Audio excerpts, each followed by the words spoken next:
यार हम देख सकते हो अभी जितना हो सके यार यहाँ पे आ जाओ। हमें लोगों की बहुत ज़्यादा ज़रूरत है। मैं रिक्वेस्ट करता हूँ खासकर नील के आवाम को। ये देखो भाई पूरी जद में आ गया ये एक, इसके बाद नेक्स्ट मकान है, इसके बाद और मकान है, इसके बाद और मकान है, और ये जो मकान है पूरी आग के जद में आ चुका है। ये देखो जितना हो सके इस वीडियो को शेयर करो। ये देखो अल्लाह रहम करे, अल्लाह रहम करे। और आग की हीट मुझे यहाँ पे रहा नहीं जाता है। ये देखो ऊपर ऊपर थोड़ा हल्की मार दे ऊपर। हाँ ये मार ऊपर पकड़ पकड़ पकड़ पकड़। हाँ मोटर वाला है, मोटर नहीं बंद हो जाएगी आग। ये वाला होता तो इसमें पूरी आग बंद है तुरंत। हाँ जलने देना जो अंदर। इंडियन आर्मी की जानिब से यहाँ पे जो है उन्होंने जो है इस आग को जो है इसको पकड़ के कंट्रोल करने के लिए जो है यहाँ पे ये पाउडर वगैरह का छिड़काव किया है। फिलहाल देखते रहिए। हाँ उठा लेना ये वो सामने उधर उधर वो ऊपर ऊपर चल के ऊपर भाई। फर्स्टली कोई 11 साढ़े 11 के आसपास हमें ये इन्फॉर्मेशन आई कि यहाँ हील में जड़ी में एक मकान में आग नमूदार हुई है। अभी रीज़न्स क्या है एग्जैक्ट हमें पता नहीं है, असरटेन कर रहे हैं। और इसमें 2 फैमिलीज़ इस घर में रहती थी। तो घर पूरी तरह जो है वो डिमोलिश हो गया, पूरी तरह जल गया है। साथ वाला घर भी जो है आप देख सकते हैं इसको भी पार्शियली डैमेज हुआ है। एग्जैक्ट काज़ा फायर अभी हम असरटेन कर रहे हैं। और डीसी साहब की तरफ से और एसएसपी साहब खुद आ रहे थे, लेकिन कोई मीटिंग आ गई और वो मगर कोर्ट से वापस गए और हमने कहा कि हम पहुंच रहे हैं मौके पे। तो अदरवाइज़ वो खुद यहाँ पे आना चाहते थे। उन्होंने डी साहब ने एक रिलीफ का कुछ मटेरियल भेजा है जो कि गाड़ी रामबन से निकल गई है। हम जैसे ही यहाँ पहुँचती है तो हमारा पटवारी नायब तहसीलदार यहीं पे है और वो इनको प्रोवाइड करेंगे इमीडिएट जो हमारा रिलीफ है। उसके बाद इनका केस हम बनाएंगे और रेड क्रॉस से भी जो है इनकी मदद करेंगे कि जितनी हो सके, जितनी पॉसिबल होगी हम इनकी मदद करेंगे। सर ये जो एरिया उसके लिए जो फिलहाल ये बेघर हो गए ये फैमिलियां, तो इनके लिए इमीडिएट तो हम इनको देखें कुछ टेंट्स वगैरह हम प्रोवाइड कर रहे हैं और अच्छा खासा मल्ला है इंशाल्लाह। उम्मीद ये की जाती है कि इनको फॉर द टाइम बिंग कोई दूसरी फैमिली जो है वो पनाह देगी, और अगर नहीं तो फिर हम कोई सरकारी बिल्डिंग देखेंगे। अदरवाइज़ हम इनको टेंट्स दे रहे हैं और लोगों से भी अपील की जा रही है कि इसका घर जल गया है तो एक पब्लिक जो है वो मिलके इसका अगर घर बनाने जितनी मदद हम करेंगे, कुछ लोग भी मदद करेंगे, तो ये एक आशियाना जो उजड़ चुका है दोबारा बन सकता है। हाफिज़ मोहम्मद सुलेमान है, मेरा ताल्लुक़ इसी जराडी से है, इसी इलाके में है और मैं बिल्कुल इनका नज़दीक का हमसाया हूँ। सुबह 10:30 के बाद मतलब 11 के टाइम के नज़दीक यहाँ अचानक आग नमदार हुई। जैसे ही आग नमदार हुई तो यहाँ इलाके के सब नौजवान, सब बुज़ुर्ग इस मकान की तरफ दौड़ते आए और फ़ौरन आग पर कंट्रोल करने की कोशिश की, फ़ौरन पानी का बंदोबस्त किया। लेकिन आग जब नमदार हुई तो ये ऐसे इलाका है कि यहाँ पर कंट्रोल होना नामुमकिन है। वजह क्या कि हमारा इलाका दूर दराजी बिछड़ा हुआ इलाका है।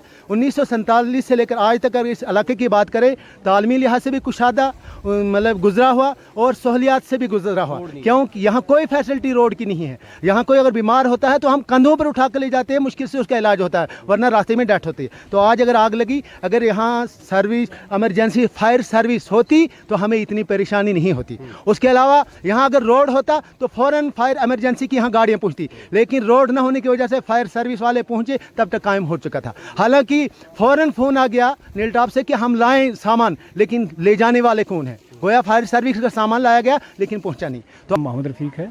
मैं सबसे पहले आपका शुक्रिया अदा करता हूं कि जो आपने कीमती वक्त निकाल के यहाँ पे इस पहाड़ी पे पहुँचे और यहाँ पे आपने हालात देख ली। यहाँ पे पूरा एरिया है दर बदर बैठा है, ना कोई एम्बुलेंस है यहाँ पे, ना कोई फायर ब्रिगेड है यहाँ पे, ना कोई कुछ है।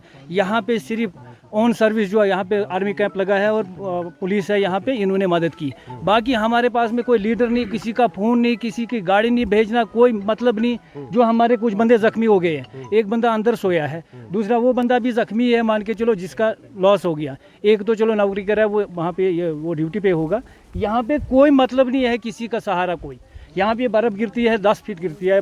यहाँ पे रोड की कोई फैसिलिटी नहीं है। यहाँ से नील टॉप से यहाँ तक लोगों ने बहुत बातें, यहाँ पे हमारे इन घरों में तब वो दरवाज़ा घिस देते हैं कहाँ। अगर आपकी वसादत से कहीं बात हो सकती है और इनको रिलीफ मिल सकता है। मेरा नाम आदिल नाइक है। तो सर मैं एक शेर से डेडिकेट करना चाहता हूँ। वो कहते हैं ना, वो जो ख्वाब थे मेरे जहन में, ना मैं लिख सका ना मैं कह सका, ज़िमा मिली कटी हुई कलम मिला बिका हुआ। पहली बार यहाँ हमारा डीडीसी है, जब उसको इलेक्शन दौर होता है तो वो आता है घर घर भाई वोट दे दो। आज कहीं है ही नहीं वो। यहाँ पर एसडीएम आया, तहसीलदार आया, डीएसपी, एसएचओ, चौकी अफसर नील आया, सब जितने भी महकमे वो यहाँ पे पहुँचे, लेकिन हमारे जो ये इलेक्शन लड़ने वाले, इलेक्शन हारने वाले, ये सब यहाँ पे अभी तक कोई भी नहीं आया। देखो, गिला तो मुझे अपने आप से है कि हम किनको वोट देते हैं, किनको वोट कास्ट करते हैं, वो तो हम खुद से गिला है। बाद में इस बेचारे आशियाने का, जो इनका घर जो आग से लपेट में आके बिल्कुल तहस नहस हो चुका है, तो इनको अभी मदद की ज़रूरत है सर, क्योंकि इनकी जो मदद नीड है, बहुत ज़्यादा नीड है। पता है क्यों? क्योंकि अभी ये घर से बेघर हो चुके हैं। तो अगर आपके माध्यम से कहीं इनकी हेल्प हो जाए, या जो भी मेरा ये वीडियो देखे, एलजी चाहे सीएम हो, हमारे एमएलए साहब हो, जो भी, जहाँ तक ये मेरी आवाज़ आती है कि इनको ज़रूर चाहिए अभी कुछ, किसी एंगल से भी, बिस्तरे इनके ख़त्म है, जो भी, कहाँ रहेंगे, गायें कहाँ रखेंगे, अभी घर से बेघर हो चुके हैं। अगर हमारे पास रोड होता तो ये सब इतना नहीं होता। क्योंकि मेरा नाम नसीमा बेगम है, मैं पंचायत सी से नील जराडी वार्ड नंबर 2 की पंच। मेरी गुजारिश ये है कि बहुत नुकसान मेरे पड़ोस में ये हुआ, बहुत तशवीशनाक मामला हुआ है ये। इसमें हमारे साथ आर्मी ने भी अच्छा रोल अदा किया, पुलिस ने भी अच्छा रोल अदा हमारे साथ किया, तमाम डिपार्टमेंट यहाँ पहुँचा, हमारे साथ ठीक ठाक ताउन किया। अब हमारी रिक्वेस्ट ये है कि इन बेघरों की मदद होनी चाहिए, इनकी मदद होनी चाहिए।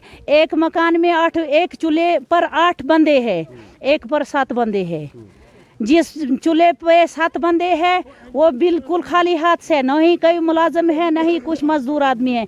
उसके पास एक बेवा माँ है जो बिल्कुल दवाई का ही गजा उसका है। अभी क्या डिमांड रहेगी जो इस वक्त ये नुकसान? हमारी डिमांड ये है कि इन भरपूर ताउन इनके साथ होना चाहिए कि अब बर्फबारी से पहले रहने के लिए नहीं जगह, खाना पीने वाला जो भी कोई चीज़, जो भी कोई बर्तन, जो भी कोई कंबल बिस्तरे थे इनके पास, वो मिसमार हो गया।